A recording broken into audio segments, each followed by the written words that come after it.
पर तुलसीदास जी लिखते नहीं, उद्भव स्थिति संहार कारणीम क्लेश हारणीम सर्वश्रेयस्करीम सीताम नतो हम राम बल्लभा। जिन्होंने ब्रह्मा जी को जन्म दिया और सृष्टि का उद्भव कराया, हरि हरिता विधि विदिता हरि हरिता शिवई शिविता जय दई। श्री जानकी जी सृष्टि के उद्भव में कारण है, पालन में कारण है और संहार में कारण है, सर्वश्रेयस प्रदान करने वाली है। तो सारी महिमा शक्ति की।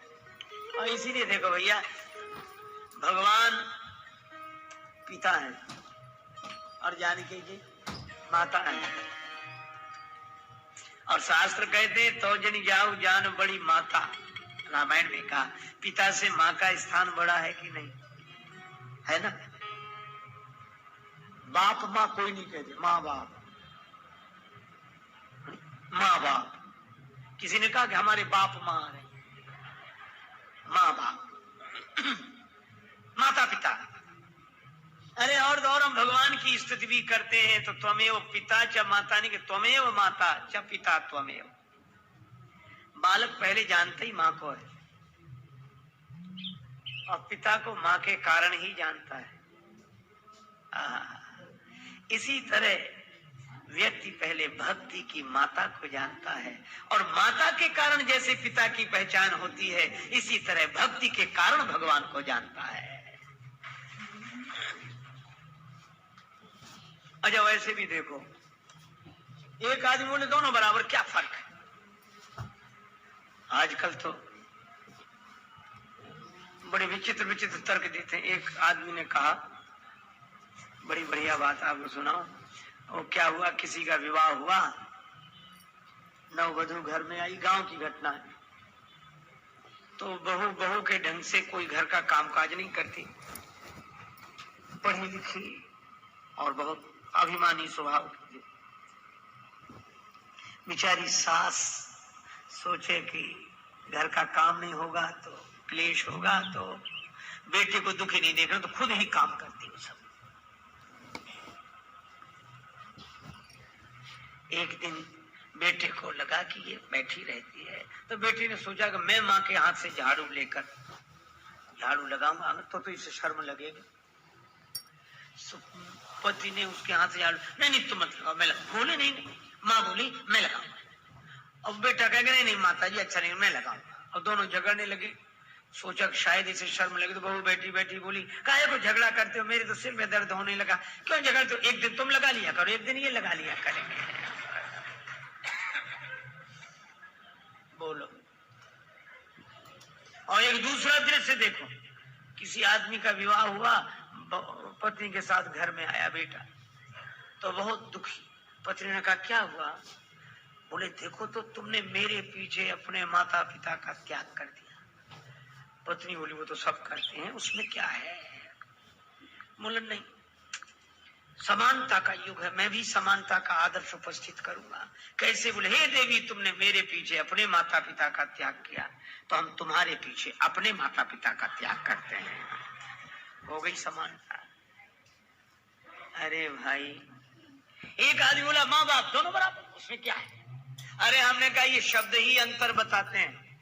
जब हम लोग बोलते हैं माँ तो मुंह खुल जाता है माँ, और जब बोलते हैं बाप तो बंद हो जाता है।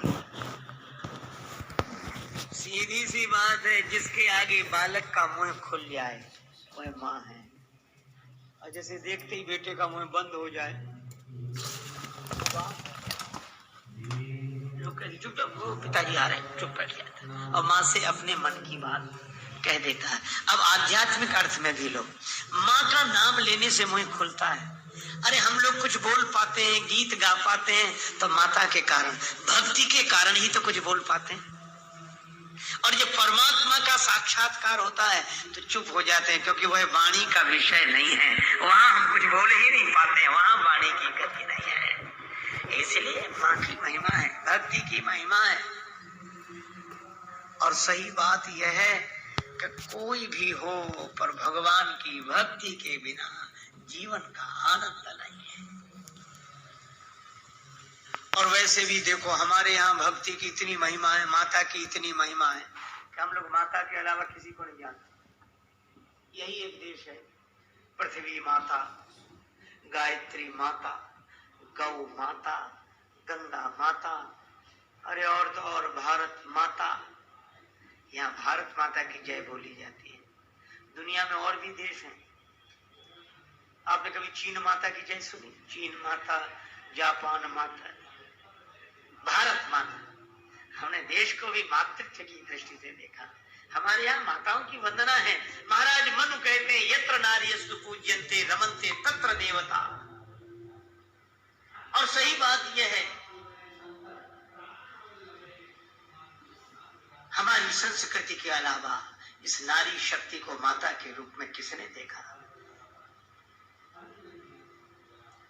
मैं ऐसी चर्चा कर रहा था, एक सज्जन आए, बोले ये तो मन समझाने की बात है, माताओं का तो बड़ा विरोध हुआ आपके धर्म ग्रंथों में। और उन्होंने कई उदाहरण दिए। एक मैया तो मुझसे ही आकर कहने लगी, बोले महाराज रामायण की कथा कहते हो तुम? हमने कहा मैया ठीक है, हम लोगों के लिए तो बहुत खराब लिखा है। क्या लिखा है? रोल गंवार शूद्र पशु नारी सकल ताड़ना के अधिकारी। जैसे रामायण में इसके अलावा कोई चौपाई ना हो। तो बोले देखो हम लोगों की ताड़ना के अधिकारी, ऐसे लिखा। इस इतना अपमान नारी जाति का, इतना। ऐसे एक बड़े विचारक थे, वे हंसकर बोले कि तुलसीदास पहले तो कुछ थे नहीं, उनकी पत्नी ने फटकार दी तो वो तुलसीदास बन गए। तो नारी जाति से ही उन्हें घृणा हो गई, इसलिए नारियों की निंदा करने लगे। बड़े बड़े विचारक अपने को समझने वाले ऐसी बात कहते, क्यों नारी जाति से घृणा हो गई? क्योंकि नारी के फटकारने, पत्नी के फटकारने से तुलसीदास बने थे। एक संत की बात मुझे याद आई, मैंने उनसे कहा कि माता रत्नावली की महिमा कम नहीं है।